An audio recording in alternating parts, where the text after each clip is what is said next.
পথে থাকা, পথে ঠিকানা, যার নাম পথশিশু। কিন্তু তাদের দেখার কেউ নেই, কি সরকার কিংবা বেসরকারি সংস্থা। সবার আয়োজন খুবই কম। রোদে পুড়ে বৃষ্টিতে ভিজে কখনো রেল স্টেশন, আবার কখনো বা খোলা স্থানে বড় হচ্ছে পথশিশুরা। টিকে থাকতে একসময় বেশিরভাগই আশ্রয় খুঁজে নেয় মাদকে।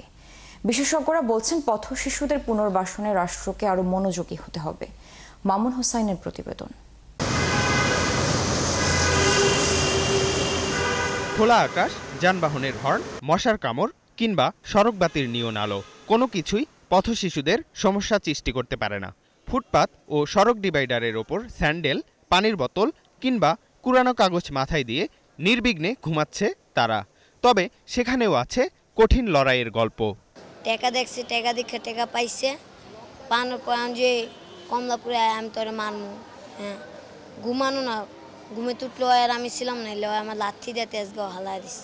পরিসংখ্যান অনুযায়ী দেশে 34 লাখেরও বেশি পথশিশু রয়েছে। খাদ্য, বাসস্থান, শিক্ষা, চিকিৎসার মতো মৌলিক অধিকার থেকে বঞ্চিত তারা। প্রতিনিয়ত শিকার হচ্ছে অপুষ্টি, শারীরিক ও মানসিক শোষণের। স্টেশনে থাকি, ঘুম যায়, খাবার খায়, অনেক সময় আবার ভালো লাইন আছে ওনা খায়। সারাদিন ঘুরে বেড়াই, রাইতেল আমরা এই জায়গায় বইতে গল্প করি। আমি আগে নাম লিখতে পারতাম না, এখন নাম লিখতে পারি। আগে ওগুলো পড়তে পারতাম না, এখন পড়তে পারি। এখন এই যে ফ্রেশ ফান ফিল বিস্কুট। কিন্তু জীবন তো চলতে থাকে। দিনে দিনে এই শিশুদের বেশিরভাগই টিকে থাকার লড়াইয়ে আশ্রয় খুঁজে নেয় বিকল্প কোনো উপায়ের, যেমনটা বলছিলেন একজন বিশেষজ্ঞ।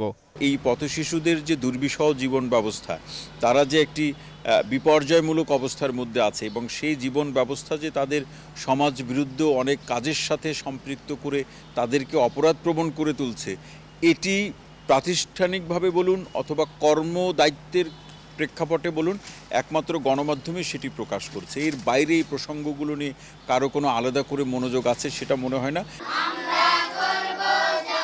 অবশ্য বিপরীত একটা চিত্রও দেখা মেলে। কিছু বেসরকারি সংস্থার শিশু হোম কেয়ার বা নিরাপদ আশ্রয়ে দেখা মেলে পথশিশুদের, যেখানে ধরা দেয় স্বাভাবিক জীবন। বিভিন্ন অ্যাক্টিভিটিস করে, আবার আমরা এখান থেকে স্কুলেও যাই।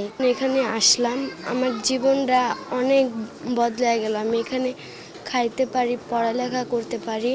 আমরা সুবিধা পাচ্ছি, পড়াশোনা করতে পারছি, খেলাধুলা করতে পারছি।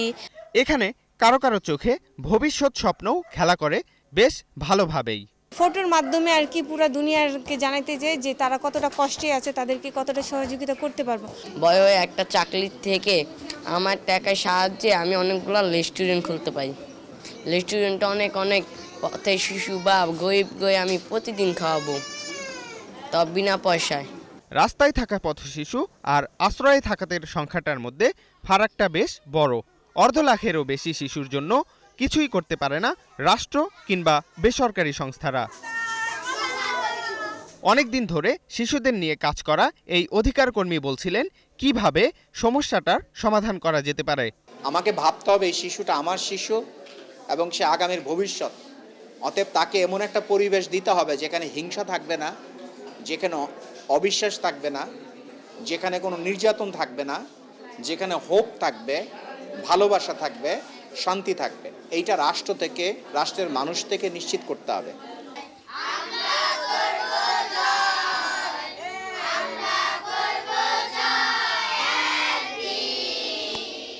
পথশিশুদের নিয়ে হতাশার গল্পটা হয়তো শেষ হবে কোনো একদিন।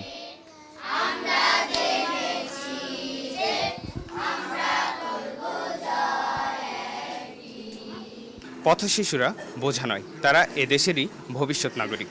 তাই এদের মৌলিক অধিকার নিশ্চিতের দাবি সমাজের সর্বস্তরের মানুষের। কিন্তু প্রশ্ন রয়ে যায়, কে এগিয়ে আসবে এদের জীবনে আলো ফোটাতে? মামুন হোসাইন, 71, ঢাকা।